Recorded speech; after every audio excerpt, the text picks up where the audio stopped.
போராட்டத்தில் ஈடுபட்டுள்ள இடைநிலை ஆசிரியர்கள் மற்றும் பகுதி நேர ஆசிரியர்கள் பேச்சுவார்த்தைக்கு அழைக்கப்பட்டிருப்பதான அண்மை தகவல் கிடைக்கப்பட்டிருக்கிறது. அது குறித்து பார்த்து வருகிறோம். இடைநிலை மற்றும் பகுதி நேர ஆசிரியர்களோடு இன்று தமிழக அரசு பேச்சுவார்த்தையில் ஈடுபட இருப்பதாக சொல்லப்படும் நிலையில் அமைச்சர் அன்பில் மகேஷ் ஆசிரியர்களோடு இன்று பேச்சுவார்த்தை நடத்த இருக்கிறார். சென்னை கிரீன்வே சாலையில் உள்ள முகாம் அலுவலகத்தில் இந்த பேச்சுவார்த்தை நடைபெறும் என எதிர்பார்க்கப்படுகிறது. பணி நிரந்தரம் கோரி பகுதி நேர ஆசிரியர்களும் சமவேளைக்கு சம ஊதியம் கோரி இடைநிலை ஆசிரியர்களும் போராட்டத்தில் ஈடுபட்டிருக்கக்கூடிய நிலையில் அவர்கள் இன்று பேச்சுவார்த்தைக்கு அழைக்கப்பட்டிருக்கிறார்கள். விவரங்களை செய்தியாளர் ராஜேஷ் வழங்க நாம் கேட்கலாம். ராஜேஷ், விவரங்கள்.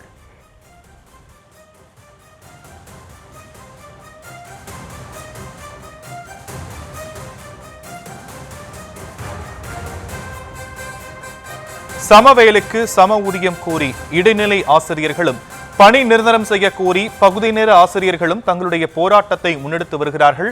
இந்த நிலையில் அவர்கள் இன்று பேச்சுவார்த்தைக்கு அழைக்கப்பட்டிருக்கக்கூடிய நிலையில் சென்னை கிரீன்வே சாலையில் உள்ள முகாம் அலுவலகத்தில் அமைச்சர் அன்பில் மகேஷ் பேச்சுவார்த்தையில் ஈடுபட இருக்கிறார். பள்ளிக்கல்வித்துறை அமைச்சர் தரப்பில் பேச்சுவார்த்தை நடைபெற இருக்கக்கூடியதை அண்மை செய்திகளாக நாம் பார்த்து வருகிறோம். சமவேளைக்கு சம ஊதியம் கோரி இடைநிலை ஆசிரியர்கள் தொடர் போராட்டத்தை முன்னெடுத்திருக்கக்கூடிய நிலையில் பணி நிரந்தரம் செய்ய கோரி பகுதி நேர ஆசிரியர்களும் போராட்டத்தில் ஈடுபட்டு வருகிறார்கள். இந்த நிலையில் இவர்கள் இருவரும் பேச்சுவார்த்தைக்காக அழைக்கப்பட்டிருக்கக்கூடிய நிலையில் விவரங்களை செய்தியாளர் ராஜேஷ் வழங்க நாம் கேட்கலாம். ராஜேஷ், விவரங்கள். ஷாம், வணக்கம்.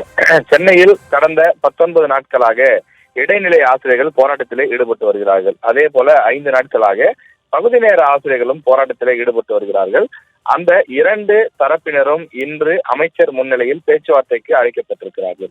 அதாவது திமுக வாக்குறுதி எண் 181 பகுதி நேர ஆசிரியர்களுக்கு கொடுக்கப்பட்டது. அதாவது நாங்கள் ஆட்சிக்கு வந்தால் விரைவில் இதற்கான அதாவது பகுதி நேர ஆசிரியர்களுடைய பணி நிரந்தரம் செய்யப்படும் என்று தெரிவிக்கப்பட்டிருந்தது. அதே போல இடைநிலை ஆசிரியர்களை பொறுத்தவரையிலே அவர்களுக்கு சம வேலைக்கு சம ஊதியம் இல்லை.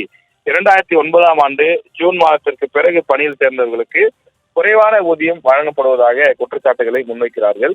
எனவே அவர்கள் கடந்த 19 நாட்களாக சென்னையில தங்கி தீவிரமான போராட்டத்தில் ஈடுபட்டு வரக்கூடிய சூழ்நிலையிலே அவர்களும் இப்போது பேச்சுவார்த்தைக்கு அழைக்கப்பட்டிருக்கிறார்கள். 2 தரப்பும் பேச்சுவார்த்தைக்கு அழைக்கப்பட்டிருக்கக்கூடிய நிலையில இன்று அந்த பேச்சுவார்த்தையானது நடைபெறுகிறது. இந்த பேச்சுவார்த்தையிலே சுமூகமான உடன்பாடு எட்டப்பட்டால் அவர்கள் போராட்டத்தை விட்டு கலைந்து செல்வார்கள் என்று எதிர்பார்க்கப்படுகிறது. 2 தரப்பினரும் கடந்த சில தினங்களாக சொல்லி வந்த கோரிக்கை என்னவென்றால், நாங்கள் 4.5 ஆண்டுகளாக காத்திருந்து விட்டோம். இனியும் நாங்கள் வெறும் வார்த்தைகளை நம்பி செல்ல மாட்டோம்.